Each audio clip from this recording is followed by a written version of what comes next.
Hi there and welcome to the 28th row of the 30 days of 30-minute workouts, and today is going to be a toughie. We're going back to the row where it was 15 minutes at 20 strokes a minute, nice and easy, 10 minutes at 24 strokes a minute, oh it's getting a bit tough, and then 5 minutes at 28 strokes a minute, oh no I'm going to have to lie on the floor. It's all about increasing through the pace. Okay, so that first 15 minutes at 20 strokes a minute, right about 2k plus 18 pace, which is that 5 out of 10 walking up a flight of stairs kind of intensity. And then you take it up to a good kind of 6 seconds, 5-6 seconds faster for those 24 strokes a minute. And then for the final 28 strokes a minute, I want you to be a good kind of like 6-7 seconds faster again. So this really is going to kind of run it out of you. It's going to be a tough workout. It's going to be the proper max top intensity workout, but you're going to feel amazing for it by the end, trust me, okay? So we're going to get into a 4-minute warm-up. That should still be enough because of that big long lead in at the 15 minutes and 20 strokes a minute. So, but of course, if you want to warm up more, please do, but I'm going to do a 4-minute warm-up. Now we have to set up our machine first. We always set up our machine. So on a concept 2, that means heading to the front and setting your drag factor. Now if you don't know where to set the drag factor,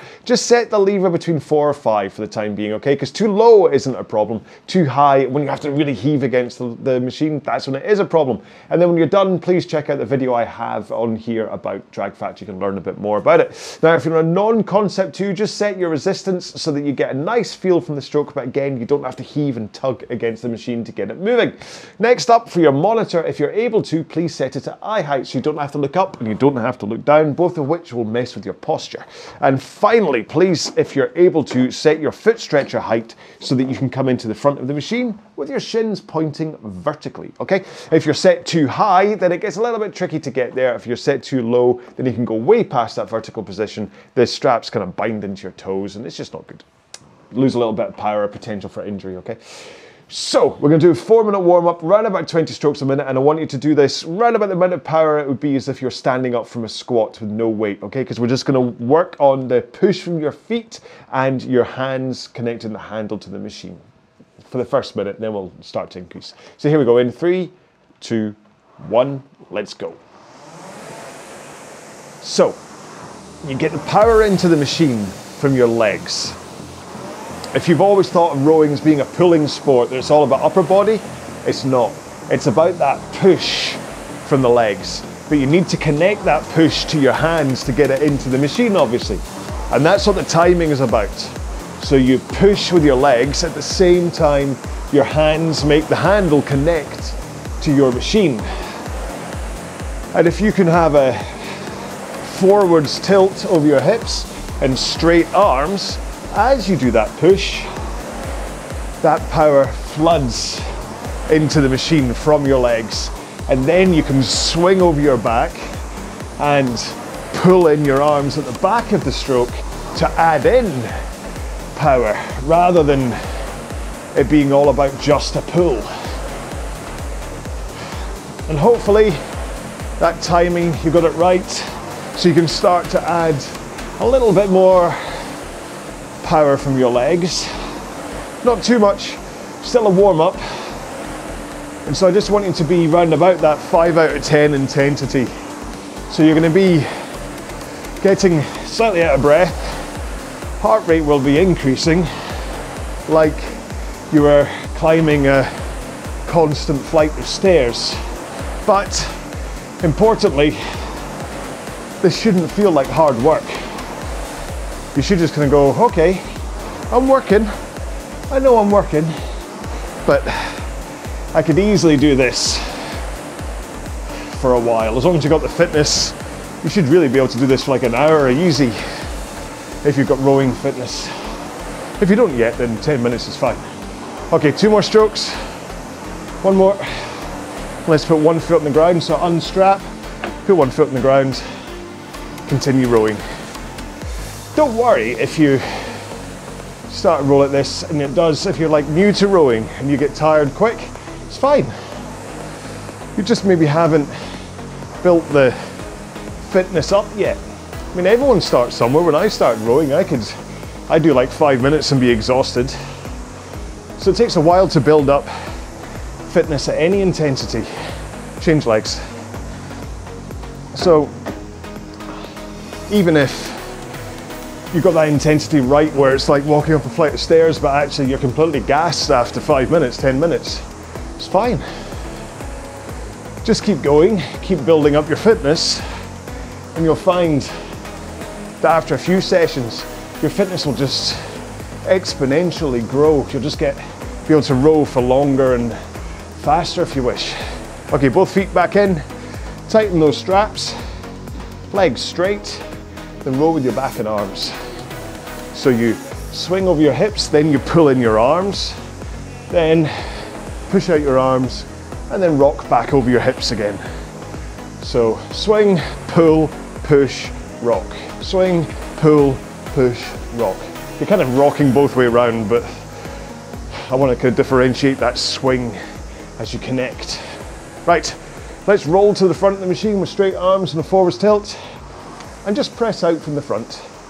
You don't have to be too forceful here, because I just want you to work on holding this position of the straight arms and the forwards tilt. Don't want you to push so hard that you end up recoiling, okay? So hold this position as you press. Work on the timing between your leg press and your hands connecting to the machine. Let's do one more. Ooh. Right, like I say, because we start this main row 15 minutes at pretty much the intensity you finish that warm up, or that before we start doing the single leg drill stuff, then that 15 minutes will happily make you warm enough. And then the next 10 minutes will get you a little bit warm. And trust me, the last 5 minutes, if you go fast enough, you'll be rather warm. So yeah, but if you want to carry on warming up before starting, please, it's up to you. Pause the video, do it. So I'm going to do what I've been doing all the time so far. I'm going to rerun the video from 2021, and then I will join you in half an hour for the cool down and some stretching. So enjoy your half-hour row. It really is a fun one. When I recorded this one in 2021, I wrote it live on the software RowPro. So get ready for a rather odd intro. Okay, so 20 strokes a minute, 2K plus 18 to start for 15 minutes. This has been a little bit of a failure this morning due to my technology crashing out on me. But hey, I'm preparing to race. Sit ready. Attention. Go. Okay, so it doesn't matter that I'm doing this on my own and that I'm not actually racing anybody. I think what's happened is that my internet seemed to die on me, and quite generously Sam has just set up a single row for me to do on my own. You know what? That doesn't matter. I always row on my own. And I figure that you folks will come along, check out this video at a later date. So, right, we don't have to worry about talking about our grace and what you can see on screen, because all you can see on screen is me. The downside, of course, is that all we get is the on-screen live our grace info. So when it comes to repackaging this as part of the main 30 days of 30 minutes workouts, you're not going to get to see my metrics like my stroke rates and pace, which, you know, at first when I started making these videos, I didn't think anyone would care about, and I didn't want it to be about me, but certainly putting stroke rate on screen, in case you forget, is helpful. Right. Sorry, I'm wittering away that flustered start to today's row. Has got me a little bit off kilter. So let's get back into professional mode and talk about what we're doing today. So we're doing the first 15 minutes at 20 strokes a minute, and 2K plus 18 pace, which is a really nice start to the row. Gets you properly warmed up if you had to rush a warm-up like I did.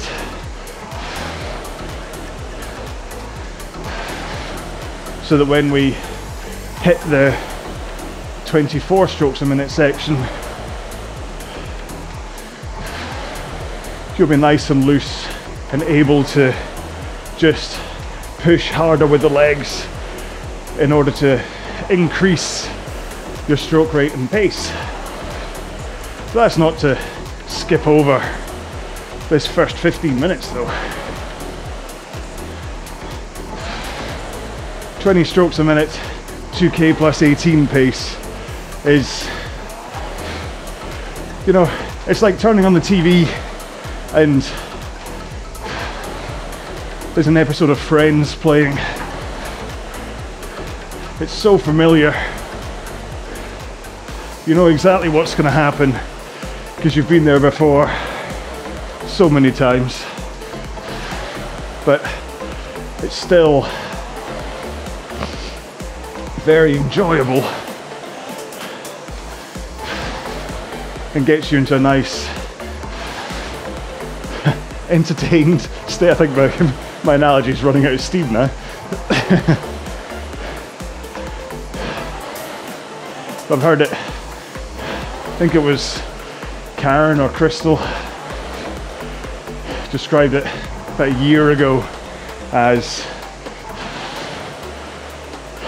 these 20 strokes, 2K plus 18 rows, like that reliable friend that you go out with on a Friday or Saturday night. The one that will make sure you get home safe and sound. They may not be the ones dancing on the tables, but they're the ones looking out for you. And that's what these slower stroke rate, lower intensity rows are doing. They're looking out for you. They're giving you the chance to build up that foundation fitness. And by slowing it down, you can spend a little bit more of a focus on your technique too. And you know what I'm like when it comes to technique. What do you mean bore? That's rude. Hopefully not. I think the thing about technique is that it's really easy to develop bad habits that you can spend time working on your stroke, but then it just takes a couple of sessions for you to do something just a little bit weird, and then suddenly that becomes your default habit stroke, because it's just how you feel it should be done, and you're kind of ground it into your subconscious as your new stroke. But the good news is you can undo it. It just takes a bit of time and concentration, with concentration being the big key thing there. It's like I've got, well, there's loads of things I need to work on in my stroke, but my 3 focuses right now are the strange overlean that I'll tend to do at the front of the machine, where I'll get myself nicely set up. I'll be in the right forward lean, arms straight. But then, right as I get into the catch, I'll suddenly go down a little bit more. Come up, down. And so I'm trying to stop that, because what that causes is a small butt scoot where my backside starts moving from underneath me before I connect my legs and push them into the machine. And so that's potential leg power that I'm missing, but also it's messing with that hang off the handle, where you get into the right angle, push your feet into the machine, and because you've got straight arms and that forward lean,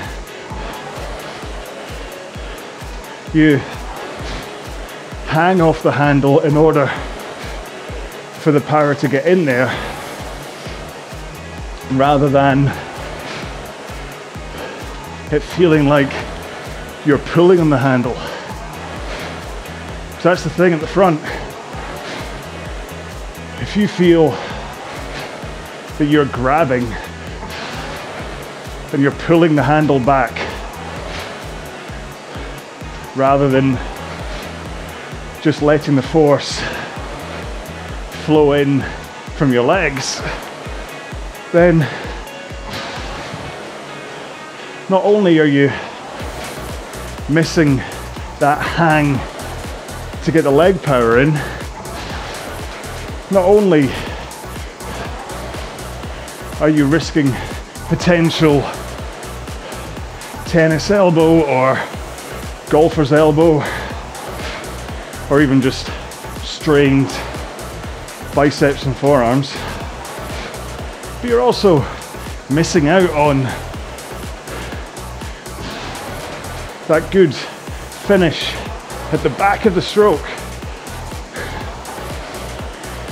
If you've already used up half of your arm pull at the front, then you don't get that proper powerful finish.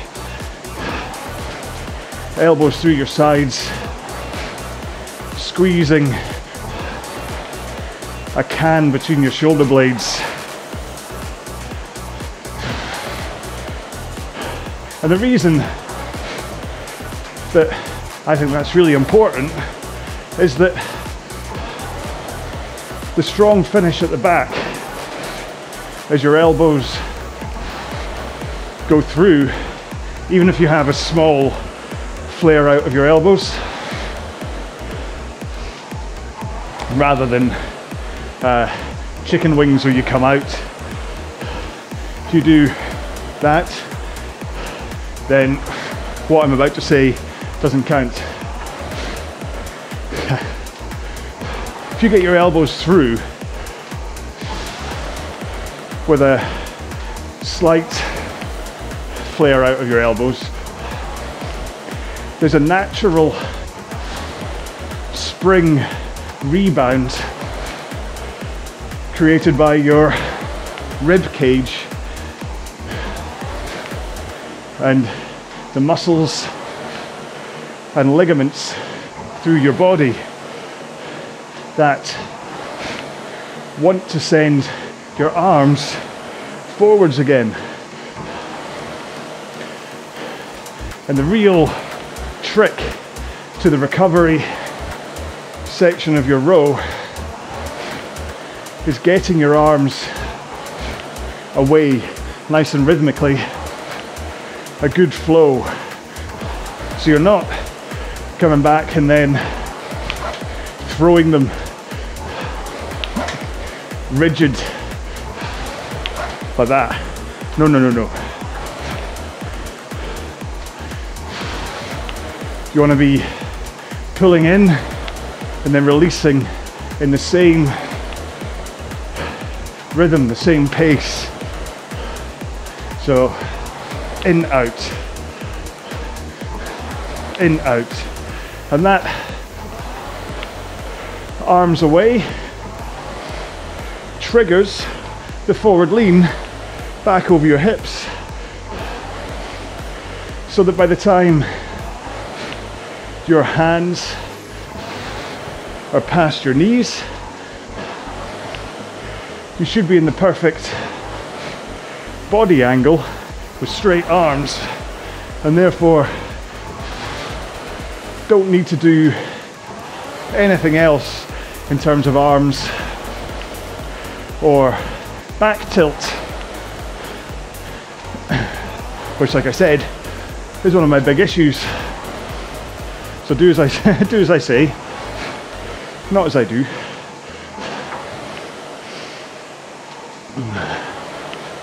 But that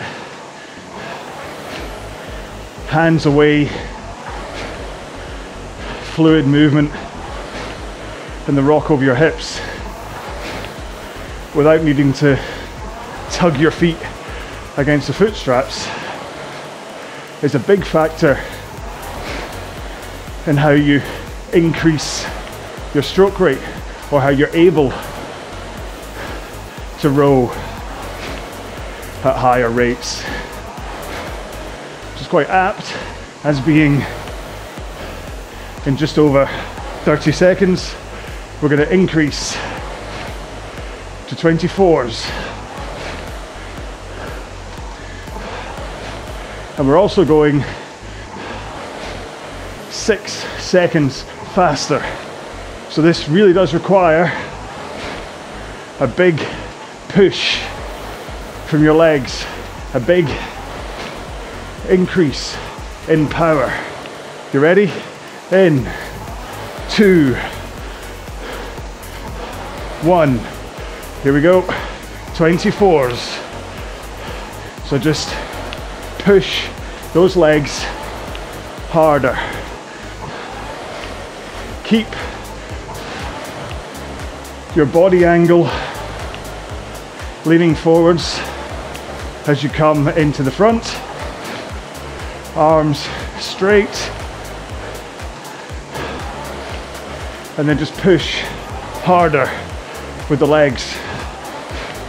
And what you should find is that the hang off the handle will just feel like there's a little bit more tension to it.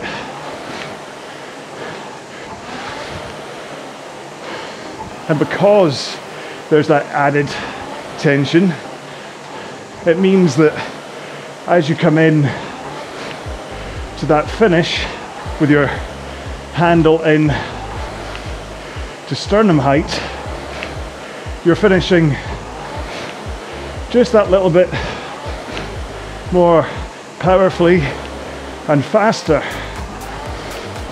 And remember, I said you want to mirror the pace that you pull in at with the pace you put your arms back out at.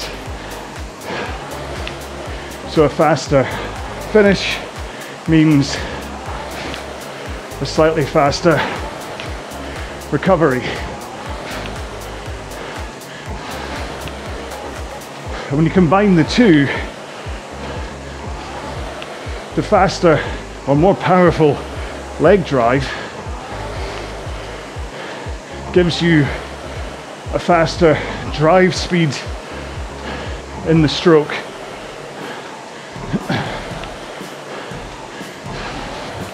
And so when you combine a slightly faster drive speed and a slightly faster recovery, that's how your stroke rate increases. So it's about both halves of the stroke. It's not about a drive speed at the same pace and then faster recovery, nor is it about a much faster drive and the same recovery. Both sides get faster. I've spoken before about the 2-to-1 ratio at these kind of rates, where your drive speed is twice as fast as your recovery.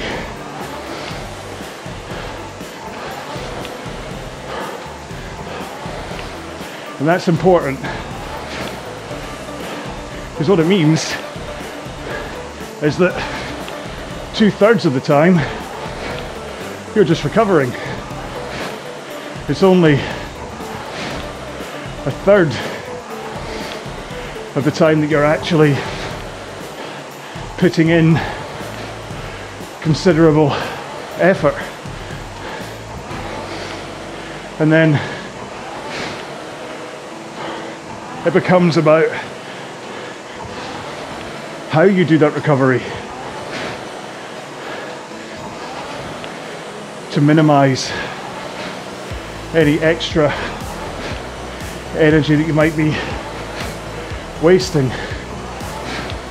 So the arms away and the tilt over your hips creates the momentum to bring you forwards, so that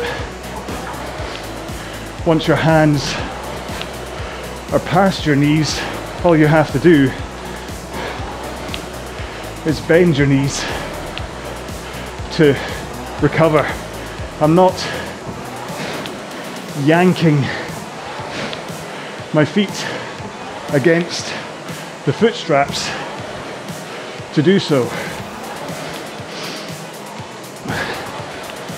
There's an element, for me anyway, as I get to 24 and above, where kind of subconsciously at the back of the stroke I'll lift my toes slightly against the foot strap to stop myself flying off the back, but it's more of a bad habit than it is me actually bracing against the straps. Ideally, when you get to the back of the stroke, point your toes towards the front of the machine, and that will then stop your feet flicking against the foot straps, and it'll also mean that you're putting in the full leg drive, as it's hard to point your toes to the front if your legs aren't all the way down. Whew. Okay, where are we? We have 3 minutes to go on this 24 strokes a minute interval. Intensity wise, this will probably be 7 or 8 out of 10 on the effort scale.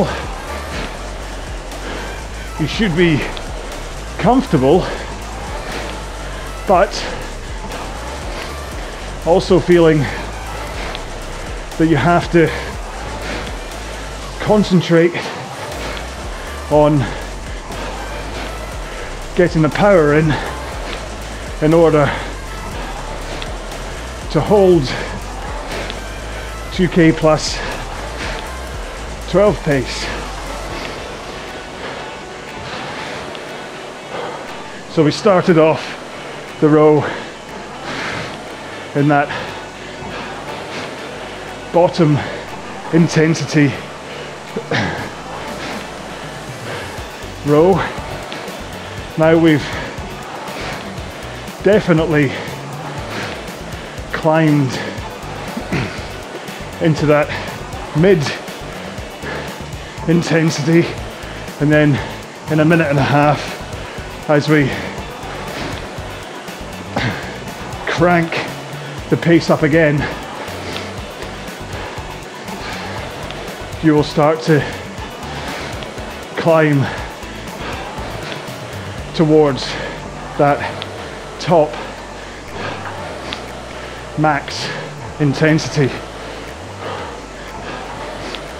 And I'll put my cards on the table now and say I'll have a choice between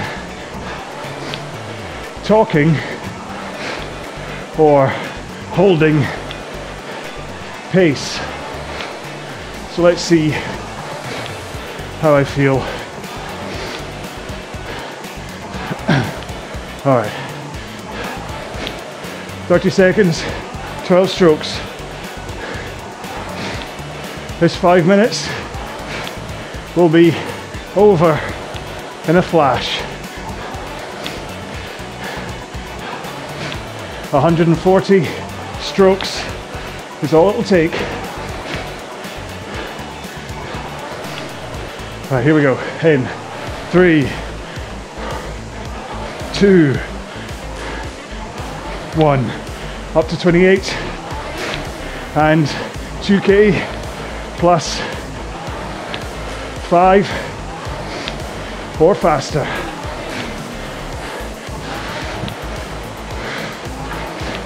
Remember,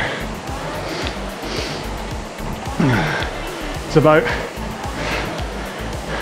a bigger push from your legs in order to get pace and stroke rate up there.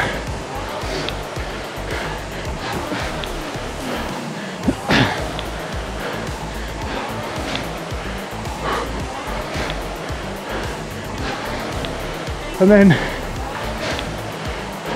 as you go through this, you may find fatigue clawing at you. So that's when it's an idea to concentrate on technique.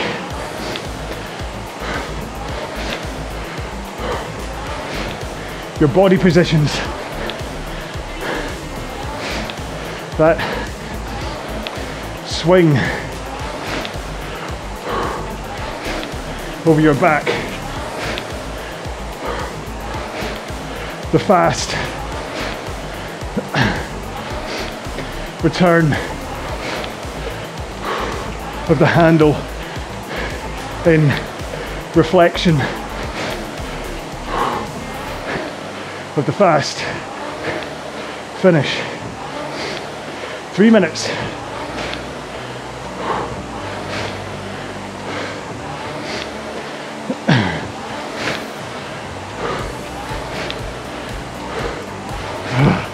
Posture 2. Try not to slump in search of more power. You'll lose power and fitness if you do that. Come on.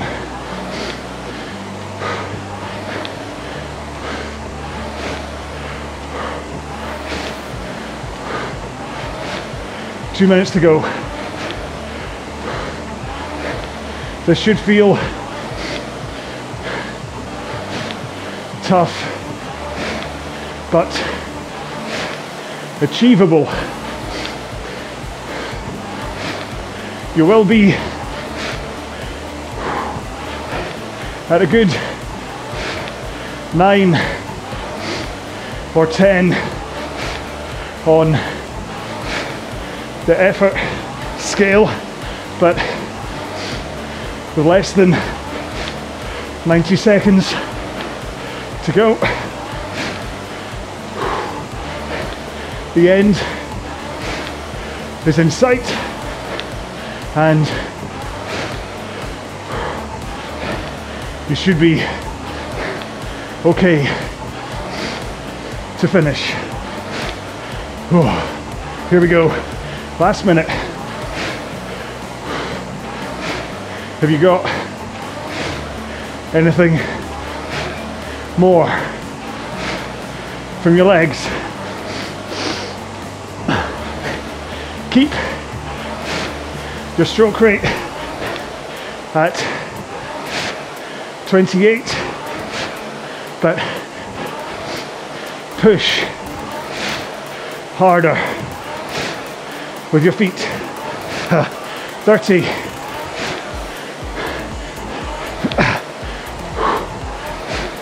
Can you get to 2K pace for the last 10 seconds or better? 2 more. Last one.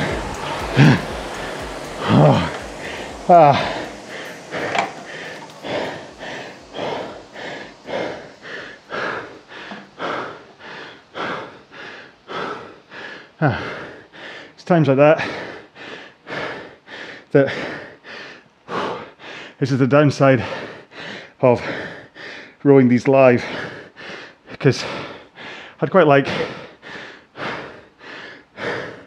to lie on the ground right now and recover.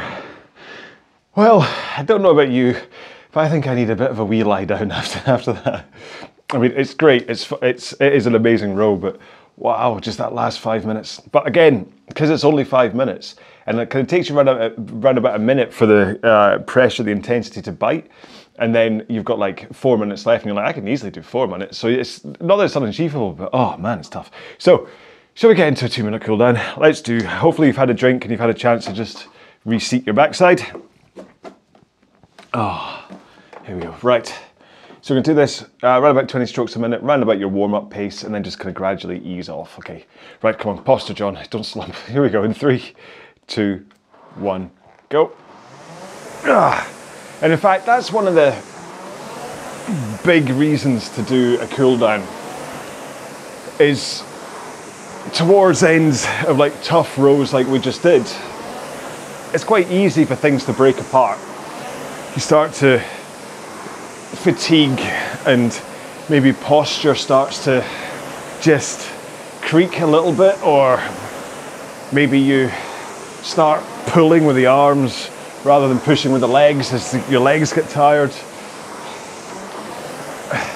It happens, and one of the reasons that you do so many, or I suggest anyway, that you do so many of these kind of long, low intensity rows, is to try and drive in a kind of a core technique, a muscle memory, so that even when you're tired and fatigued, your body knows what to be doing. But it still can fall apart. And so spending 2 minutes after a tough row just trying to think about best practices for your stroke really is valuable. Your brain remembers that this is how to row. Gives your body a chance to properly ease off, because you're back to using like 85–90% of your muscles when you have something close to the right technique. So just really do think about that forward lean, arms straight, push with the legs, strong finish with a good posture, nice core. Oh well, I'm not saying you must have a six-pack, not that kind of nice, I mean a powerful core, braced core. Right, that's me done with the 2-minute cool down. You don't have to stop. You can carry on cooling down and watch me do some stretching. If you don't have time to stretch, please take a moment to stretch your quads, hamstrings, and possibly glutes. It really is important that you kind of give them a chance to go, oh, we need to stretch, okay? But don't do it in the shower, because I don't want you to slip and fall over. Or you can join Stretchy John, who's about to take you, or who is taking you through stretching if you have access to a mat somewhere. Or I will take you through how to do the same stretches or similar stretches on the machine if you don't have space. So put your feet back on the foot straps, keep the straps loose so you can brace your feet back against them slightly, and then get your backside comfortable, hands in the air, legs straight, fold forwards. And it's as simple as that, okay? Don't have to do anything else. You're not pulling in your ankles. You're not doing anything weird with your knees. You're not bouncing your upper body or anything. You're just folding forwards into a point where you feel that stretch, and then just hang out here for a while, okay? Just, it's all you have to do. And you might feel as you go through this stretch that your muscles, that your hamstrings start to kind of ease off, and as they stretch, it's like that the stretch isn't quite as strong as it was at first, at which point you can just ease forwards just a little bit. But I don't recommend, like I say, really avoid grabbing onto your ankles and pulling yourself forwards, or going to your toes and pulling yourself forwards, because that therein lies injury, twanging hamstrings and things. So do as much as you can control and still feel the stretch. Right, let's move on to glutes next. So one foot up on the rail, the other foot comes over so that your heel goes into the crook of your knee. Bring this knee across your body so you have a straight line between your face, your knee, and your foot. Hold that knee in that position. Hold onto the back of the machine for stability and rotate. Okay? I like the word rotate. If only for, well, you may know this, you may not know this, but in planes, when you're flying, at the point when you take off, when you get up to like the takeoff speed, then as you kind of pull back on the yoke or whatever your plane has, they say rotate, and it's like sometimes it's the computer that tells you to do it, so you get this little computer voice going rotate, or it's just the pilot that says it. But I just think there's something about the word rotate. I do think, let's swap legs. I think I may have said this before in a video, but if I was able to really build a way back time machine, there's a few things I'd do. Like I'd wear earplugs, I'd look after my teeth, I'd probably avoid a couple of people that I've met through my life. But I think I'd probably be a pilot. I'd probably have tried to join the RAF and been a pilot. If I knew then what I know now, of course. Obviously, back then I still just wanted to be the drummer for Van Halen, so. And weirdly, they had a drummer called Alex Van Halen, and they were unlikely to fire him for me. And that's not even taken into account for the fact that I'm nowhere near good as drummer as he is. All right, let's do quads next. You can hold on to the monitor if you wish. For stability, flick your leg up so that your heel touches your backside, and then put just a nice gentle pull onto the upper part, the kind of bridge of your foot, to create that kind of that tension, that pull, that stretch that then goes down into your quads. You should feel that zing, that stretchy feel as you pull. If you feel it too high up in the hip flexor, then your posture's a little bit off. If your knees hurt, then well, if your knees hurt doing the stretch, then oh crikey, hardly ever fall to the left doing this one. If your knees hurt, then I kind of recommend maybe not doing this stretch for your, oh crikey, third time's a charm, there we go. Just swap legs for podcast people. Took me a few attempts. Yeah, if your knees hurt doing this stretch, then obviously, basically, if anything hurts when doing any stretches, find a different stretch. Ooh, I'm trying not to fall over to the left again. Oh, okay. Yeah, if any part of you hurts when doing a stretch, find a different way to stretch that particular muscle, okay? Because you don't want to be doing this one and you can feel, because it's quite easy on this stretch to feel that part right in front of your knee. If you have problems there, it can be a little bit sore. So if it is, don't do that stretch. Okay, let's do hip flexors next. One knee on the ground, the other foot is in front of it. Your back toes are on the ground, so your heel's up in the air. Your knee in the front one is above your foot. Ta-da! So your 90-degree angles either side. I'm still falling over, crikey. Maybe I'm drunk. I don't think I am, but okay, so look straight forward with a good posture, and then just push that hip forwards so you your body will sink down a bit. Okay, and you want to make sure that as you do it, you feel your body sink down. If you're not sinking down, you're not putting that push forwards. If you feel like you're completely falling over, rolling over, then it's because you're doing that from the lower back or upper back. Sorry, I just hiccuped halfway through saying back. I had a massive gulp of my sports drink after finishing that. And so, yeah. Did I? No, I didn't. Why have I got hiccups? Why can't I taste? Maybe it was the big gulp I had before starting that. Crikey. He's coming back to visit me. like the ghost of Christmas past. My sports drink is poor Tiny Tim. Is it Tiny Tim? No. That's completely gone in my head. Anyway, here we go. Other leg, sorry, the same thing. It's Tiny Tim that's in Christmas Carol, isn't it? Sorry, I know it's gone absolutely silent while I'm thinking about this. Tiny Tim? Okay. The hashtag can be whoever it is I'm thinking of. So if it is Tiny Tim, please use the hashtag Tiny Tim as a reply to if you're going to make any comment on this video. Is it Tiny Tim? Oh, crikey. Right, I'm going to move on. I know it's not Tiger Tim. Tiger Tim was a DJ on Radio Clyde when I was like 15, so it's not him. Tiny Tim. It is Tiny Tim. Oh, crikey. Right, I'm going to sharpen. I'm going to say, how many times can one person say Tiny Tim in a 1 minute stretch?